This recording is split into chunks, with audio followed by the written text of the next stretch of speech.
Love Chunibyo and Other Delusions retold. Short 3. Kumin, the Sleeping School Beauty. Meet Kumin, the Sleeping School Beauty. She had short violet hair, magenta eyes, and had a green bow for her uniform. Her last name is written as May 7th in Japanese, but it's read Suyuri. Despite that, her birthday is October 14th. Kumin's hobby is napping. She loves it and thinks it's great.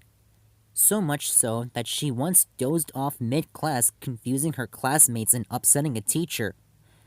According to Kumin, nothing beats a good nap. Hence why she made the napping club. Unfortunately, she couldn't get anyone to join in her first year.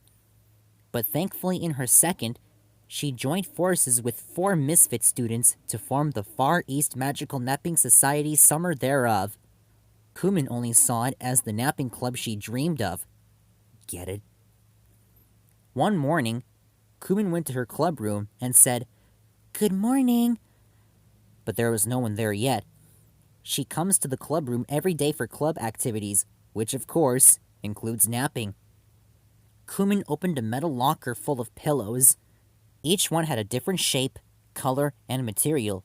She would use one depending on each season, weather, and her mood. Kumin couldn't imagine ever napping without a pillow. After she picks a pillow, Kumin picks a good spot to nap. But this time, she was struggling to figure out where to nap in the club room. According to her, whether the windows are open or closed is important. While it's best to nap with a fresh breeze, if it's too strong, you'll catch a cold. You also need to consider the sun. If you get too much sunlight, you might dream about getting trapped in an inferno. You can never be too careful. That was something. Anyway, Kumin closed the curtains and found a good spot to nap. The corner of the room. "Good night," she said before napping away. Just then, a student boy with brown hair, green eyes, and a red tie on his uniform showed up and said, "Morning." "Huh? You're the only one here, Kumin?" She woke up and replied, "Yep, just me." The boy's name was Yuta Togashi. He was the first-year student who contributed the most to forming the club, but Kumin had no idea why he didn't seem very interested in participating. "Togashi, why don't you take a nap? I'll lend you a pillow," said Kumin. "No thank you, I'm good," replied Yuta. Just then, a student girl with blonde hair, sky blue eyes, a red ribbon on her uniform's chest, and long pigtails with a weighted bag on each end showed up. She was chanting her theme song.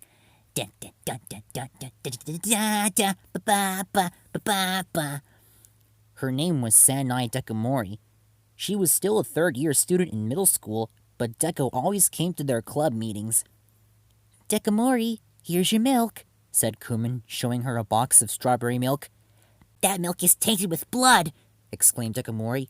"You mean it's strawberry-flavored," said Yuta. Dekamori hated milk, but she forced herself to drink it every day, hoping to grow taller. "The flavors should make it easier," said Kumin. "I hope so," replied a hesitant Deko. She took the milk from Kumin, hesitated, and drank it. Her forehead turned lavender and felt sick. "Blood. It tastes like blood," groaned Deko.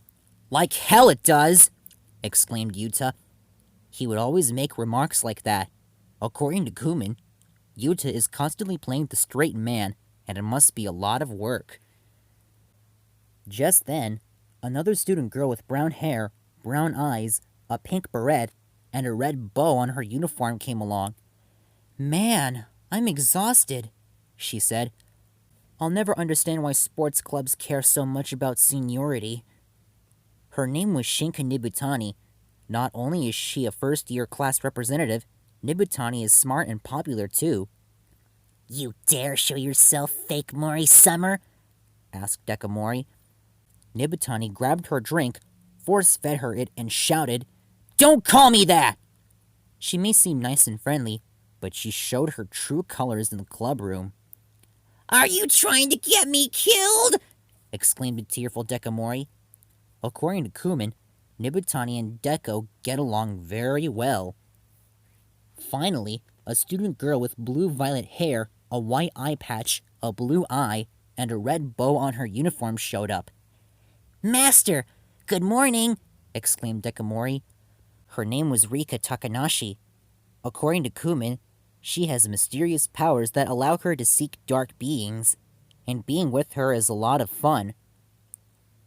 Rika looked around the room without a word. "Is there something here?" asked Kumin. I'm sensing traces of a dark being who has crossed the boundary lines to get to this realm, replied Rika. There! She said, pointing to a stain around the corner. "Oh, look! There's a stain!" exclaimed Kumin. That's been there since yesterday. And stop encouraging her, Kumin, said Yuta. He never plays along with Rika, Deko, and Kumin's antics. Although, Kumin has a feeling he wants to, though. "It's my duty as a servant to protect my master," said Dekamori. She swung her pigtails around and shouted, "Mjolnir hammer!" But Nibutani grabbed one of her pigtails and yanked her. Try being quiet for a change, said a stern Nibutani. Unhand me! Unhand me at once! Shouted Deko. Yuta, unleash the powers of darkness and prepare for battle! Exclaimed Rika. No way! Replied Yuta. And so the four misfit students began to fight and argue, and Kumin, too, was a misfit like them. According to her, every day is fun and full of life, just like this. But Kumin thought she was the only one who's taken a nap since the club was founded. "Oh well, that's okay. Good night, everyone," said Kumin as she napped away. Thankfully, she could nap through any of the four students' conflicts, because she's Kumin Suguri, the sleeping school beauty.